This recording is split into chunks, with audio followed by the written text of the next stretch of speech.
খিচুড়ি পছন্দ করে না এমন মানুষ খুঁজে পাওয়া খুব কঠিন, কারণ আমরা বাঙালিরা কম বেশি সবাই খিচুড়ি খেতে ভীষণ পছন্দ করি।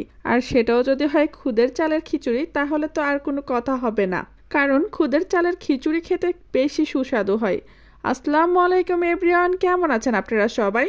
আজকে আমি রান্না করব খুদের চালের খিচুড়ি।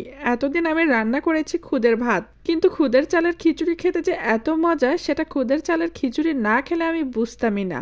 খুদের চালের খিচুড়ি রান্না করার জন্য এখানে খুদের চাল নিয়েছি। খুদের চালগুলো খুব ভালোভাবে ধুয়ে পরিষ্কার করে নিয়েছি।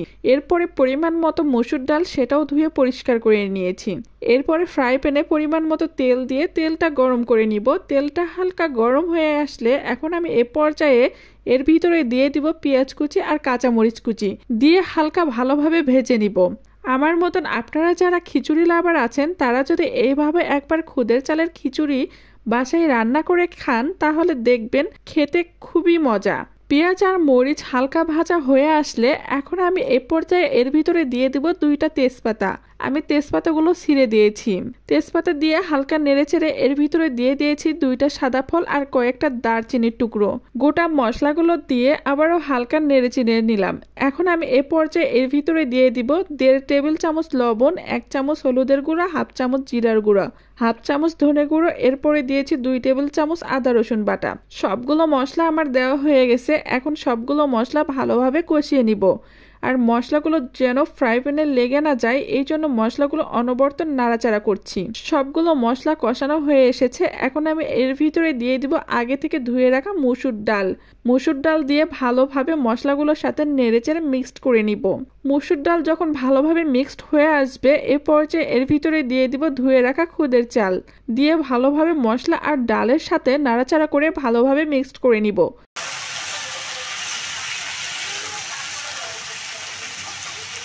যতক্ষণ পর্যন্ত না খুদের চালগুলো ডালের সাথে ভালোভাবে মিক্সড হচ্ছে, ততক্ষণ পর্যন্ত এভাবে অনবরত নাড়াচাড়া করতেই থাকবো। আর নাড়াচাড়া করতে করতে যখন সবগুলো উপকরণ ভালোভাবে মিক্সড হয়ে যাবে, তখন আমি এর ভিতরে দিয়ে দিব পরিমাণ মতো পানি।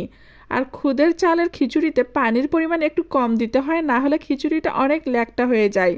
তাই আমি এখানে পরিমাণ মতো পানি দিয়ে ভালোভাবে নাড়াচাড়া করে ঢাকনা দিয়ে ঢেকে দিলাম। আর 20 থেকে 25 মিনিট রান্না করার পর ঢাকনাটা উঠিয়ে দেখি খুদের চালের খিচুড়ি আমার হয়ে গেছে। অসাধারণ একটা ফ্লেভার আসছিল। সত্যি কথা বলতে, যারা খিচুড়ি পছন্দ করে তারা যদি একবারের জন্য ট্রাই করে দেখেন, তাহলে জাস্ট অসাধারণ খেতে। আর হ্যাঁ, এই খিচুড়ির সাথে যদি ভর্তা অথবা ডিম ভাজি থাকে, তাহলে এর স্বাদ যেন বেড়ে দ্বিগুণ হয়ে যায়। বিশেষ করে এই খিচুড়িটা খেতে আমার অনেক ভালো লেগেছে।